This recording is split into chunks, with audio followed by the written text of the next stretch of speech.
एक गांव था देखने में सुंदर, लेकिन उसके पीछे छुपे थे ऐसे राजा जो किसी को भी कांपने पर मजबूर कर दें।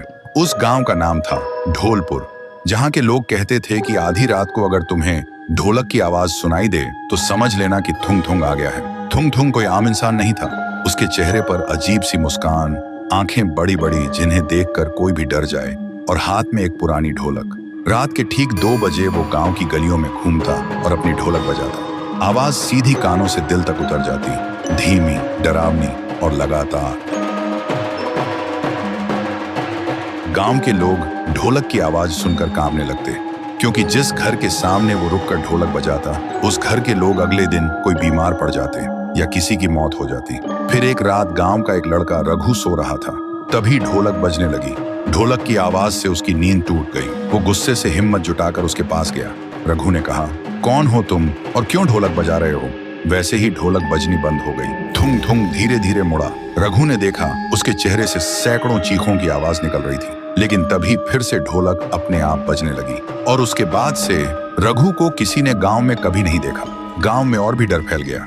कोई भी रात को 2 बजे बाहर निकलने की हिम्मत नहीं करता था। लोग दरवाजे और खिड़कियां बंद करके सोने लगे, क्योंकि ढोलक की आवाज इतनी डरावनी थी कि पूरा शरीर कांप उठता था। उसी गांव में एक लड़की थी, गौरी। उसका भाई रघु ही था। उसने कसम खाई थी, मैं पता लगाऊंगी कि मेरे भाई को थुंग थुंग कहां ले गया। सुबह गौरी गांव के एक बुजुर्ग के पास गई और उसने पूछा, दादा, थुंग थुंग कौन है?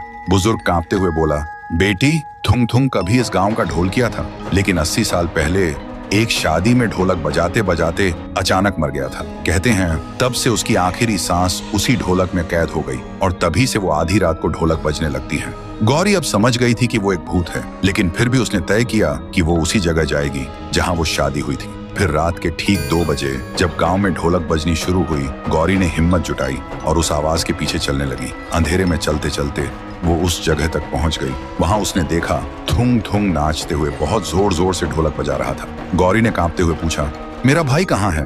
थुंग थुंग अचानक रुका। उसकी आंखें जलने लगी और ढोलक अपने आप बजने लगी। तभी ढोलक के अंदर से एक चीख सुनाई दी।